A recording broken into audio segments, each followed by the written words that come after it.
Vous restez dans l'Europe, camarades, si vous sortez de l'Europe, vous changez le continent. Non, de l'Union européenne, c'est différent. On est bien d'accord? On est bien d'accord. Il faut donc créer le rapport de force nécessaire pour qu'on se donne un outil au service des peuples et de la réponse aux besoins des gens. Donc ça veut dire sortir des logiques capitalistes, de gavage, de coercition, à la fois des États, mais en particulier des peuples et des travailleurs. Les choses le sont beaucoup plus simples que ce qu'on peut nous expliquer depuis des années en nous disant « Non mais tu sais, l'Europe c'est plus compliqué que ça ». C'est pas compliqué. C'est les mécanismes identiques qui se mènent de partout. Et on est uniquement sur des logiques financières. C'est à ça qu'il faut qu'on s'en prenne. Mais il faut qu'on s'en prenne. Il n'y a pas tout à réinventer, camarades. Des solutions, on en a, et des solutions qu'on a déjà mis en œuvre. Voilà, on a des exemples dans ce département. Fralib, la SNCM, je m'excuse. Je comprends que Fred y soit remonté comme ça.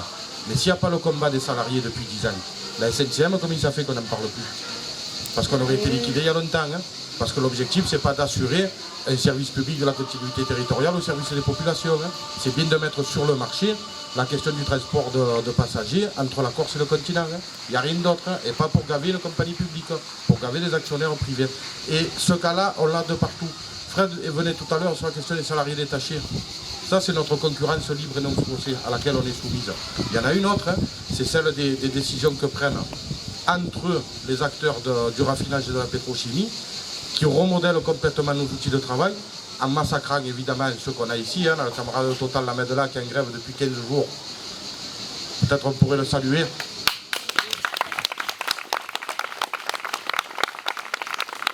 Ces patrons-là, ils ne sont pas en concurrence quand ils décident de massacrer nos outils de travail, en particulier dans les Bouches-du-Rhône, pour aller tout installer dans le nord ou dans les pays où il n'y a aucune contrainte sociale et environnementale. Hein.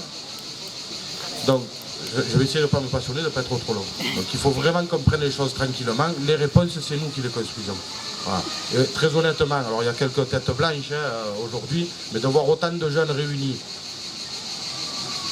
honnêtement, voilà, ça fait du bien. Moi, je ne suis pas très vieux, mais je suis assez jeune pour dire que je suis.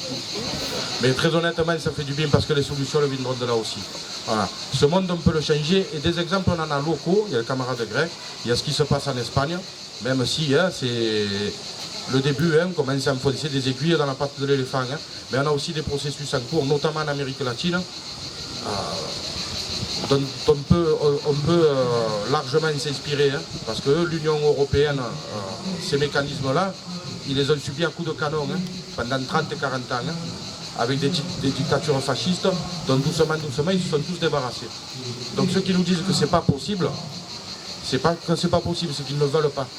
Alors, comme nous on veut, on peut et on pourra. Voilà, il faut garder en tête que les moyens existent. Effectivement, il y a trop de mécanismes aujourd'hui qui mettent les États et les peuples en pression. Mais les richesses, c'est nous qui les créons. Hein. Eux, ils les matérialisent par de l'argent. Nous, on sait ce que c'est. Hein. Quand on produit du pétrole, quand on transporte des gens, quand on fabrique de la nourriture, il y a forcément à inventer des nouveaux modes d'échange et de coopération. Mais tout ça, c'est entre nos mains, camarades. Et il y a surtout une chose, on doit laisser à personne, et encore moins à ceux qui disent qu'ils savent, le soin de décider ce qui est bon pour nous ou pas, parce qu'ils ne savent pas. La seule chose qu'ils